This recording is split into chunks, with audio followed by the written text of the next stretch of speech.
Since our very first step into war with the Cabal on Mars, the Cabal Empire has been nothing but a thorn in our side.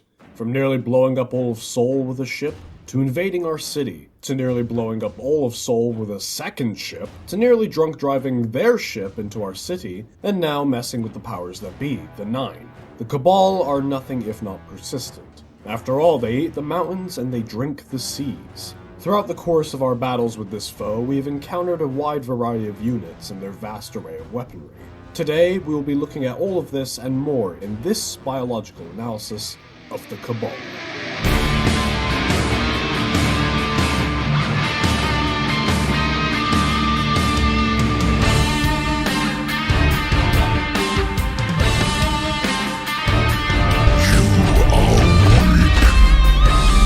Undisciplined, cowering behind walls.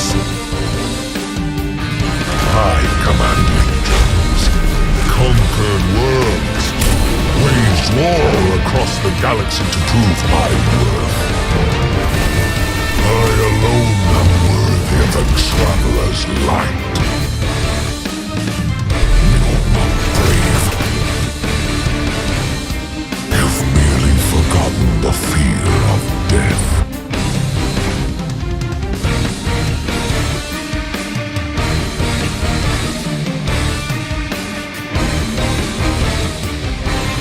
Allow me to reacquaint you.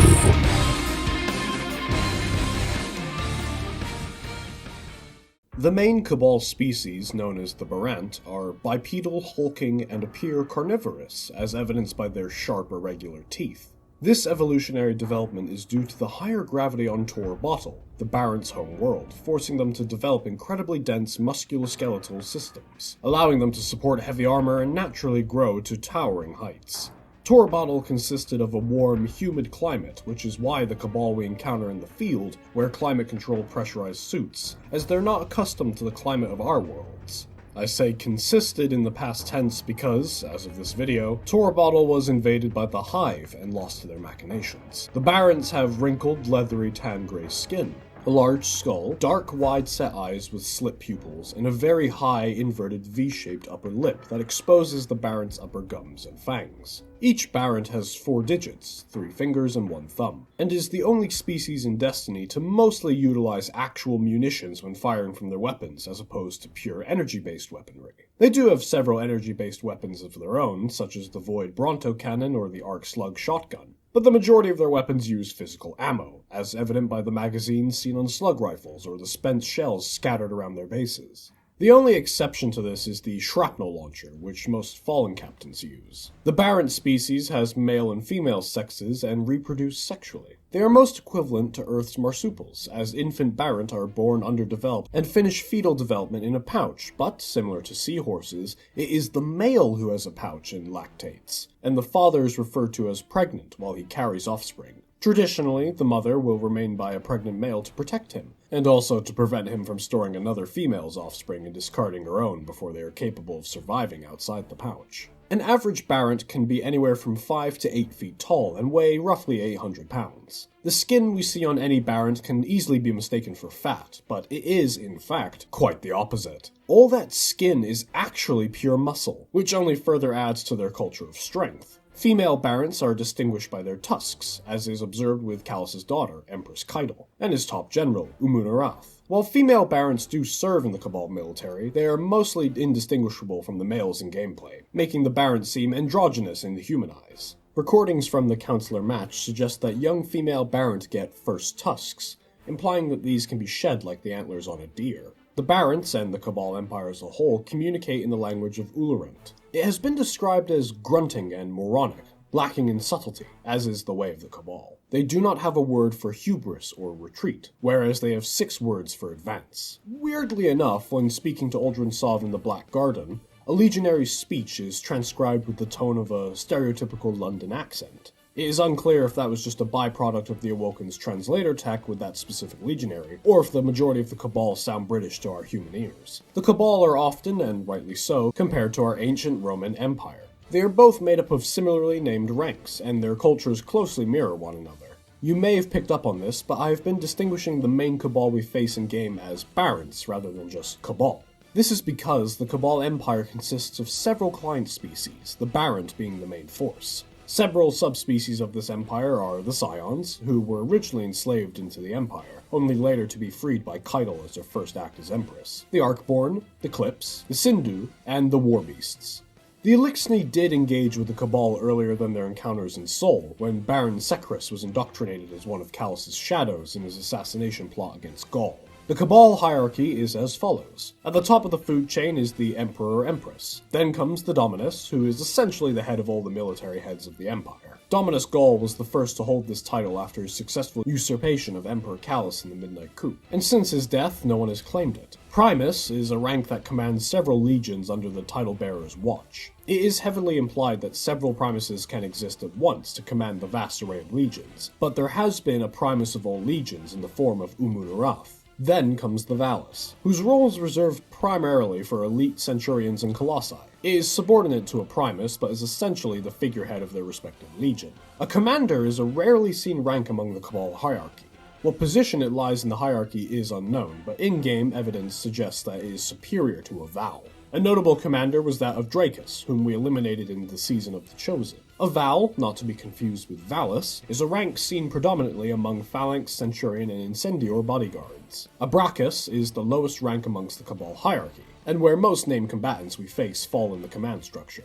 Lord Saladin originally held this title when being integrated into Keitel's war table before ascending to the rank of Valus. An Optus is a rank exclusively held by Scions among the Imperial Cabal. Where this position lies in the overall hierarchy is completely unknown, but it does hold some sway, as an Optus can always be seen commanding troops. When the Red Legion invaded Sol, a new rank was introduced into the Cabal hierarchy, the rank of Bloodguard. The Bloodguard is an elite unit of the Red Legion, consisting of Legionaries, Centurions, and Incendiors. There is a strong possibility that Phalanx variations of this unit exist, since there are several examples of taken Phalanxes bearing armor similar to that of their peers. We have yet to encounter this variation in-game. Described as Dominus Gaul's chosen and would die for their leader, they often serve as commanders of operations throughout the Red War, and can also be found serving as bodyguards to high-ranking Cabal officers. They can be identified by their heavy all-red armor, which often features prominent horsehair-like crests. A similar rank can be found within the Shadow Legion, known as the Shadow Guard.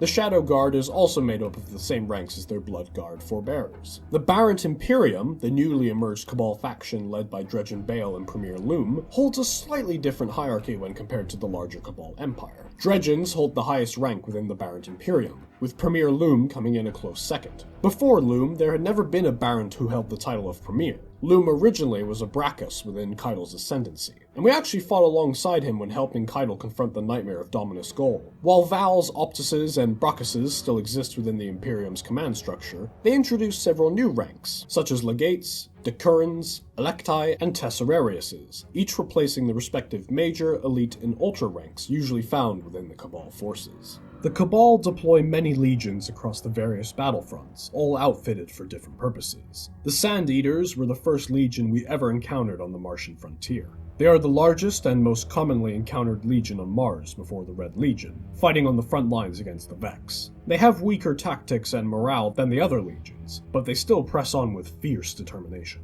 They can be identified by their white, green, and orange armor. The Dust Giant Legion is a subdivision of the Sand Eaters. Members of the Dust Giants are often recruited from Sand Eater veteran infantry, kept in reserve as a mobile shock force for the Cabal Scout Legions, reinforcing crumbling lines during major Vex offensives. They can be identified by their dark green armor with an orange trim. The Blind Legion is an elite detachment of the Cabal Scout Legions on Mars, led by Primus Shaul. The Legion's purpose is to capture and contain Vex artifacts. As the Cabal were at a war of attrition with the Vex on Mars, the Legion's activities were crucial to the war effort. They can be identified by their black and white armor with white skull symbols, though Centurions and Phalanxes have more orange and Colossi more white. Acting as the Cabal's elite forward unit, the Siege Dancers are deployed into unsecure areas to take control and set up fortifications, expanding the borders of the exclusion zone to encompass more Cabal territory. Unit commanders of this legion possess more operational freedom than other units due to their tactical doctrine of facing much greater unknowns. Such is the way for the infamous Valus to Arc. They will often compete in demolition challenges as either training or a form of recreation. After their previous Primus was killed by Loyalists under the former Emperor Callus, Ta'ark of the Dust Giants took the reins of the Legion in their place. Under his leadership, the Cabal conquered more land in the Meridian Bay until they encompassed the entire city of Freehold in their territory. The Ice Reapers, a detachment of elite Scions led by a council of Scion Flares, are among the more diminutive but powerful Cabal detachments deployed to Mars. They are even speculated by a majority of the Warlock Orders to have moved Phobos from its natural orbit to its current position as a potential kinetic orbital weapon. The Skyburners are the Celestial Demolitions fleet of the Cabal legions on Mars. Given that the Cabal are infamous for blowing up planets just for getting in their way, you can undoubtedly find the Skyburners at the scene of the crime. Well, that was before they were wiped out aboard the Dreadnought. They are mainly based around Phobos, with limited deployment on Mars. Valus Ta'ark himself even used Skyburner soldiers as his personal guard until his assassination in the attack on the Cerberus Veii 3. In both cases, however, the deployed Skyburners suffered total casualties. They were once set on an expedition to Mercury on the site of Vertigo, but later went missing due to an unknown mysterious circumstance, with only their ships, weaponry, and supplies left intact at the location. The main conflict site this legion was encountered on was aboard Oryx's flagship, the Dreadnought, where they were deployed with direct orders from Gaul himself. The Broken Legion is a small Cabal detachment contained in the Prison of Elders. The soldiers of the Broken Legion had plans to attack the Reef, however the Cabal High Command ignored their pleas, causing the Legion to massacre the commanding officers, marking them as traitors of the Cabal Empire. The Broken Legion then set a course for the Reef, but through some unknown means they became denizens of the Prison of Elders. It was later revealed that the Legion was a Trojan horse set up by the Red Legion. Rather than letting the Reef know of this, Uldren remained silent on the revelation, which allowed the Red Legion to set up a foothold in the Reef. Interestingly, the Broken Legion shares the appearance of the Dust Giants, potentially meaning they were a breakaway from that particular Scout Legion. Though, since one of their commanders, Valus Traug, has the same armor and symbol of the Blind Legion, it is also possible that they were an amalgamation of deserted members from both legions. This could also just be a simple reuse of assets, which is most likely the case if we're being honest. The Red Legion is the elite of the elite within the Cabal legions, once led by the Ghost Primus himself, Dominus Gaul. They had never known defeat before they butted heads with us, the Guardians. They were the main threat we faced in the early days of Destiny 2 as they invaded Earth seeking to claim the Traveler as their own. Many of the surviving members of the Scout Legions were folded into the ranks of the Red Legion upon their incursion into Sol. In the aftermath of the Red War, the Legion would fracture into splinter groups under various leaders. The Loyalists were Emperor Callus's loyal followers and guardsmen following his exile aboard the Leviathan, following the Midnight Coup. They were later absorbed into the Shadow Legion once Callus accepted the Witness's offer of power, and his subsequent transformation into a disciple. The Shadow Legion, also known as the Dark Cabal, is a Cabal legion that acts as the personal army of the newly risen disciple of the Witness, Emperor Callus. They are composed of Callus's former loyalists, defectors from Empress Keitel's Imperial Cabal, and clones, all of whom possess paracausal Black Fleet technology from the Witness to aid in combating the Guardians and suppressing their powers. Some examples of this would be the tech packs that shield any troops carrying them, but then, when dropped, shield all those in close proximity to the pack. These can be destroyed by any form of weaponry. They also deployed suppression devices across Neomuna to hinder our progress, removing the usage of our supers. These could only be destroyed with the Strand Super, which remained unaffected due to it not being used by us prior to the creation of these devices, so it wasn't accounted for. The small number of fully grown cloned Cabal within the Shadow Legion have no independent thought or higher brain functions, beyond that of following the will of Callus and the Witness. Their voices have been described as having an emptiness within them, which just further shows how much of a hollow shell they truly are.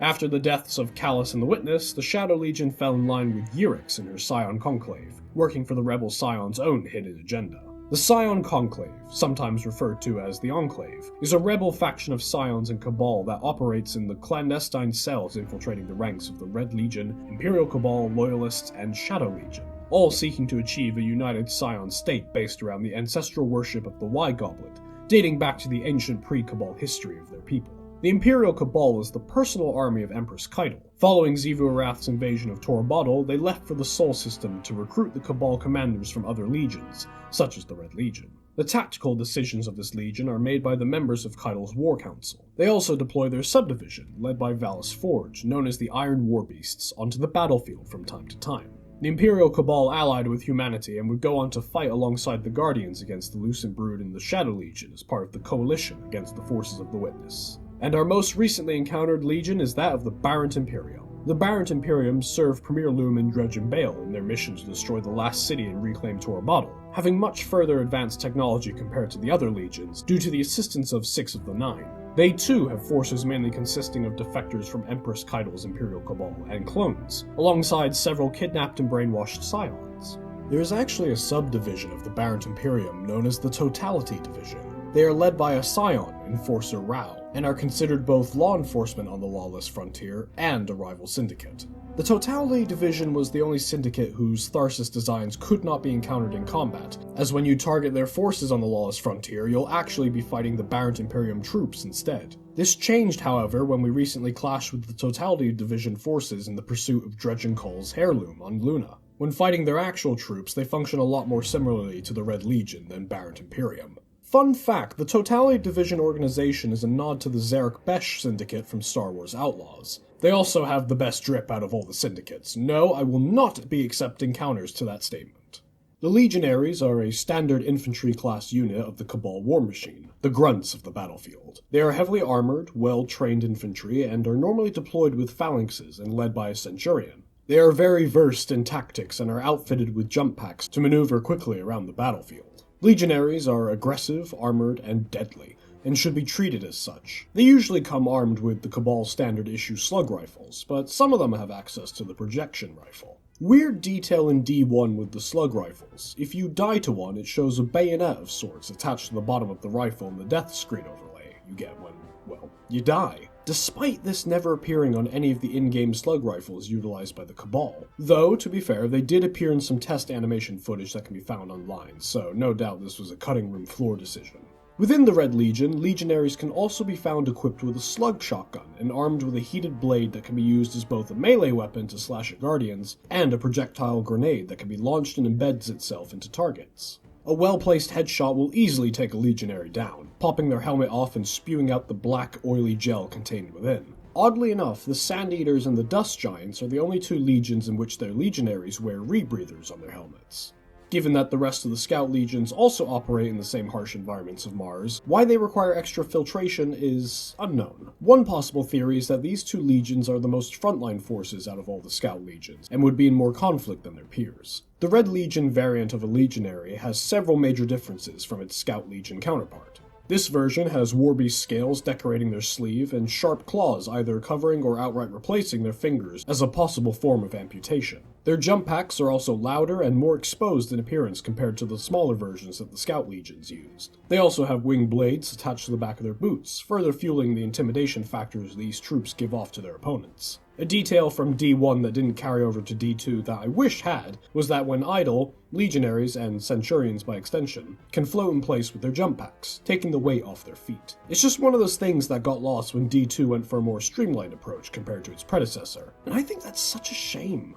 Phalanxes are similar to Legionaries in appearance, the main difference being that they carry big tactical shields, acting as a mobile defensive front, and holding their ground or pushing forward at will. Besides blocking attacks, Phalanx shields are also dangerous in melee combat. A single hit can send a Guardian flying, which will cause damage if they crash into a solid object. I'm sure plenty of veterans out there can tell you about the days of D1 Phalanxes. In D1, Phalanx shields are linked to the wider Cabal BattleNet, as seen with this little eye thingy here, and are made of the same material as their ship's hulls, hence the shield's resilience to weapons fire. But in D2, Phalanx shields trade their metal for energy and more versatility. The Phalanx variants encountered in D2 take a massive departure in terms of mechanics when combating one. These phalanxes are equipped with energy shields, which can expand to protect multiple Cabal soldiers. They do not impede movement when expanded and can be walked through. Shooting the glowing icon in the center of the shield or using a suppressor grenade will deactivate the shield and stun the phalanx for a few seconds. The phalanx differs in appearance from the Legionary in that their helmet comes equipped with a crest, similar to the look of the Skyburner infantry.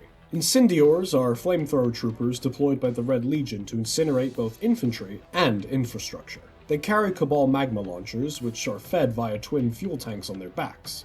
These also serve as the crit spot when shooting at an Incendior, as their helmets are resistant to headshots. Incendiors are the only troops of the Cabal species that cannot have their helmets shot off. When ignited, they'll explode into a fiery blaze, burning all within a close proximity. The Incendior will attempt to make a slow advance towards their opponents while continuously lobbing flame jets from their magma launchers. Guardians are advised to avoid being hit by these flame jets and the flames they leave behind, as they cause solar damage and inflict a burning debuff that can quickly eat through shields and health. If an opponent manages to get in close, the Incendior will fire a powerful compression blast that deals damage and causes substantial knockback. You can see the effects of the Incendior's handiwork in the surrounding area of Firebase Hades, as all the flora has been burned away. Gladiators are a type of Cabal warrior first encountered among the Red Legion. Massive in stature and posing incredible strength, agility, and endurance, these fighters fiercely and relentlessly charge enemy lines, cutting down all who stand before them with their Cabal Severy. Due to their immense durability, rapid movement, and highly damaging attacks, Gladiators are one of the most dangerous Cabal units. Once an enemy has been spotted, they will relentlessly charge their opponents with frightening speed in an attempt to cut them down. If allowed to get close, they can decimate a Guardian's shield and health in just 1 or 2 hits. As such, it is highly advised to fight and eliminate Gladiators from a distance.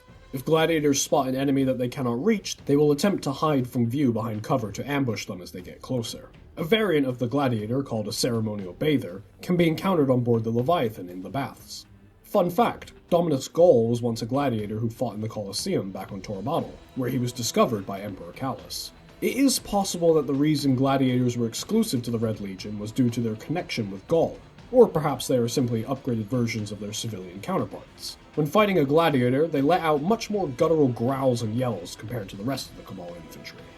Centurions are the field commanders of the Cabal, serving as tactical commanders and are highly skilled in the use of the formidable array of combat techniques and deploy munitions fitted on their heavy armor. Their talent for destruction is enhanced by their heavy weapons, capable of cracking enemy morale and leaving them in disarray, and armor that includes sensors to guide the troops. They stay mobile thanks to jump packs that blast them across the battlefield and can be distinguished by different types of armor based on class. In D2, Centurions gain the ability to hover with their jetpacks, using the height advantage to bombard Guardians with their Cabal Brunto cannon. Like Legionaries, they can deploy a wrist-mounted sword for melee attacks, although theirs deals void damage and cannot be fired like a grenade. Centurions in D2 carry their weapons in one hand, unlike those from D1. Massive, even for Cabal standards, Colossi lead through their own relentless demeanor, wielding devastating Gatling-style heavy slug throwers and rail-like Cabal slug launchers. Colossi also possess radios that allow them to make reports back to their command centers in the middle of the battle. They tower over most Cabal infantry with their rapid-fire weaponry and near-impenetrable armor. They are the most devastating unit in the Cabal's roster. They are mighty enough that a stomp of their feet can shake the ground beneath them and deal some significant damage. The Colossi in D1 can fire homing solar missile swarms from pods on their backs, whereas in D2, the Colossi fire homing arc missiles that slow Guardians down drastically. During the development of D1, Colossi were originally called Gladiators. This title was later repurposed for the previously mentioned Gladiator units. Imperium Decuran Praetorians are powerful foes with a large number of abilities. They appear to be wielding a long-range burst rifle in one hand, using it alongside their rapid-fire shoulder turrets to subdue foes in a hail of fire. If a foe gets too close, Praetorians will quickly arm the Imperium Magnum launcher on their left wrist and chase down their targets while spewing flames at them. When a Praetorian loses its ablative armor and reaches half health, it'll overcharge its rifle into a Solar Seeker and throw it at a target. Subsequently, the Praetorian will blow off the outer layer of its cuirass, regenerate its ablative armor, and pull out an Imperium shotgun. It will remain in this state until its death. In addition, the shoulder turrets can be destroyed independently of the Praetorian in either of its damage states. Psions are a species of psychically empowered beings who were conquered and enslaved by the Cabal in the hopes of weaponizing their abilities. They now primarily serve as engineers, pilots, and fire support within the Cabal military. Psions are bipedal humanoid beings, typically shorter than humans. They too have 4 digits, similar to the Barons, having 3 fingers and 1 thumb. They have hairless, veined heads with a single eye surrounded by black trident-shaped creases. These eyes can either be blue or orange, and have distinctive Y-shaped pupils. Their eyes turn opaque gray once they die, with the pupils disappearing. Their faces have a series of holes above their mouths, possibly spiracles for breathing. In D1, a Psion's head was fully enclosed within their helmet, but in D2, their masks revealed more of their face until we encountered the Psion Counselors on board the Leviathan, where their faces were fully revealed. In both games, Psions share the same death animations as Dregs. Normally, they are significantly smaller than their Cabal superiors. However, some high-ranking Scions like Kargan the Technorat, Ixal the Far-Reaching, and Seismic the Net Desecrator are just a few examples of being far larger than the average Scion and towering over their Cabal compatriots. In the case of Inotum, Oblivion's Triune, this was the product of a psychic joining between multiple Scions, who are normally individually sized. Scions are skilled marksmen, as they can use their telekinetic abilities to slow their own breathing and steady their aim. It is very common to see Scions providing long-range fire support for other Cabal units, utilizing the Cabal Headhunter. Also, fun little fact, there's a unique Scion rank amongst the Skyburners, known as the Scion Burner. They were never seen before nor since the Bond Brothers strike, where they made their debut. Though a similar-looking Scion, albeit in different colors, can be found in the Dust Palace strike, that being the Scion Operants. There are only 3 throughout the strike, one representing each element, Arc, Solar, and Void, similarly to the flares found at the end of that strike. Scions have been described as providing post-op analysis and other intelligence work for Cabal forces in Sol. Scions are telepathic and have limited clairvoyance. They employ this for mundane purposes, such as to converse among each other, or for far more offensive capabilities like stealing secrets from the mind of others. Scions often connect in meta-concerts, groups of synchronized minds where multiple individuals combine their thoughts and intentions. This is a powerful ability, allowing large enough meta-concerts even to detect ships hidden by conventional sensors through the emotions of their crew. The regular Scions and the Scout Legions have psychokinetic blasts that are arc-based, which disorients the victims, while their equals in the Red Legion, Shadow Legion, Loyalists, and Imperium have void-based blasts and attacks. However, exceptional individuals such as Scion Flares have been seen employing other, more complex and powerful attacks that can use all 3 elements. Scions don't appear to blink. Their glowing orange eyes lose their brightness and then quickly relight. Whether this is truly them blinking or some other behavior is unknown. War Beasts are feral, vicious attack animals deployed by the Cabal as either shock troops, a distraction, trackers, or cannon fodder to protect their other forces. These beasts are quick and highly aggressive and will attack any enemy in sight. They are also very tenacious and will not stop until either they or their enemies are dead. They were native to Tor Bottle. During the reign of Emperor Callus, war beasts were seen as revered and respected part of Cabal culture. Each one was bred to serve a specific handler from birth, and as such, their bond with their handler was unrivaled. However, according to Callus, after the Midnight Coup and Dominus Gaul's taking over of the Empire, war beasts were treated more as military assets rather than the personal companion they once were. Although Callus has been seen using them in the same role with his Loyalists and later Shadow Legion, such claims are dubious at best. War beasts have no ranged attack abilities, but compensate for this with their incredible agility and unyielding ferocity. While they are weak individually and can be downed in just a few shots, they make up for this by being deployed in large numbers, which can easily overwhelm enemies. Once they get in close to their enemies, they will relentlessly strike at them with their claws, teeth, and blades affixed to their backs. A major thing to note is that all war beasts deployed by the Red Legion have the Legion's insignia branded on their hind leg. Might be worth Peter's time to look into this, assuming they still exist this far in the future. The Cabal rely upon a thick, black oil-like substance to fuel and supplement much of their technology. It is composed of many unidentified chemicals and is potentially toxic to non-Cabal. They possess technology, or potentially individuals, that enable them to shape and transform the features of planetoids, much like the Hive, but not on the level of the Traveler. This technology has been used by them to draw Mars's moon, Phobos, very close to the planet. They are capable of engineering on enormous scales, as demonstrated by the Traveler's Cage, the Almighty, and the Leviathan, and routinely destroy planets for fuel or simply for getting in their way. Through the Traveler's Cage, they demonstrate the ability to manipulate life via technological means, and can even forcibly bestow it on beings not originally blessed by the Traveler. I mean, just look at what happened to Gaul at the very end of the Red War. This is the same oil that can be seen spewing from a Cabal soldier whenever you get a headshot on one of them. The Interceptor is a Cabal single-seat hovercraft designed to be piloted by Scions. Goliath tanks are massive hovercraft vehicles deployed with heavy artillery. These are the most common ground-based vehicles encountered on the battlefield. The main turret is a roughly estimated 110mm artillery cannon. Its weapon systems are powerful enough to even level bunkers and deliver powerful concussive shockwaves. It can also charge at enemies while firing mines. Its wide arsenal, thick armor, and high mobility allow the tank to excel at area denial, crowd control, and suppression of all targets. The main guns can even attack spacecraft. Its thrusters are a weapon as well, and can give it quick mobility, but those are also a weakness, as targeting them deals massive damage to the tank. The Red Legion also seemingly have two variants of the Goliath tank at their disposal. And an interesting fact, the Goliath tanks in D1 could charge at you in an attempt to run you over when you get too close, which never returned as a mechanic in D2. Imperial land tanks act as mobile command structures. The first land tank seen used in the Sol system, the Cerberus V3, was used on Mars in the Valley of Kings and was under the command of the infamous Valus Ta'Arg. Another Imperial land tank was present in the area of the Bastion Crucible map.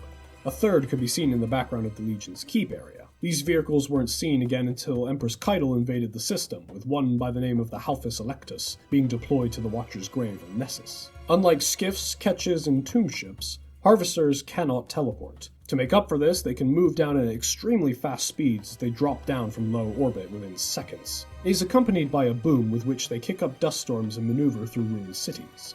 They are armed with a single solar cannon on the nose that fires at enemies as the ship drops off troops. This cannon fires fast-moving, powerful rockets that track their targets. Harvesters will linger on the battlefield to provide supporting fire to cover the troops they deploy. The Red Legion employs a more advanced variant of the Harvester that is capable of FTL travel like a Guardian jump ship, as demonstrated by Thumos the Unbroken's personal ship, stolen by the Guardian to reach the Almighty. The Thresher is a Cabal gunship first encountered during the Red Legion's assault on Earth and the Last City, where they would be seen dueling with Guardian jump ships. They would be employed in all the theaters of war, and even after its end, the splintered Legion and Legionless Cabal would continue to field them regularly. The Cabal Carrier is a class of Cabal spacecraft designed for larger transport and fuel barges during wars. Carriers are several times larger than Cabal warships and are capable of holding entire Cabal legions, as well as Goliath tanks. These also serve a dual purpose as fuel tankers for warship flotillas. They are equipped with 10 engines, 5 to a side, 3 above and 2 below. The carriers have their own airfields from which they take off and are shielded by specialized shield generators. Juxtaposing this, Cabal warships were built to replace the solitary, elegant cruisers that Emperor Callus favored during his reign of the Cabal Empire. Small frigate types by Cabal standards are described by Callus as ugly, hasty, and crude, individually expendable and built for brute force and close-range combat. They are also capable of deploying mining landers, injection rigs, drills, long-range missiles, and drop pods. They have 4 main engines, with a 6-engine variant serving as Gaul's flagship, the Immortal. Drop pods are troop transports deployed from various Cabal warships. Apart from making a hard landing, these pods can smash a Guardian to death if they stand in their way. They disintegrate upon striking their target, releasing the Cabal soldiers from within. Drop pods are launched through an electrified rail system and possess magnetic shielding suitable for protecting against arc energy. The Barrent Imperium expands upon the Cabal's arsenal with the deployment of Behemoth Walkers. Their main weapon is a solar dual blaster with a very fast travel time, high damage, and a small explosion. If a foe gets close enough, the Behemoth can jump up slightly and then crash down in the Quake area melee attack. Behemoths can also be deployed in 3 variations, one with mortar pods, one with rocket pods, or one with a stasis seismic charge. And, most importantly, we can't forget the most vital part of the Cabal war machine, the plow.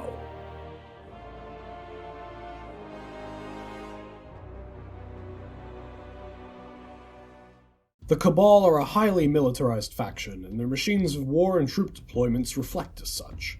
It really is fascinating how closely they resemble our Roman Empire, despite the two factions never having crossed paths. Yes, I know it's from a gameplay design that they're portrayed this way, but it's still cool nonetheless. Thank you all so much for watching, I truly hope you enjoyed. Which of the other Destiny factions would you like to see covered next? Let me know in the comments below. If you'd like to see more lore analysis of the world of Destiny, or even other universes entirely, feel free to leave a like, or if you're feeling extra devious, hit the subscribe button. We're nearly at 2,000 subscribers, so I'm hoping to cross that threshold before the new year. We've even got some fancy schmancy channel memberships. Wow! Aren't those neat?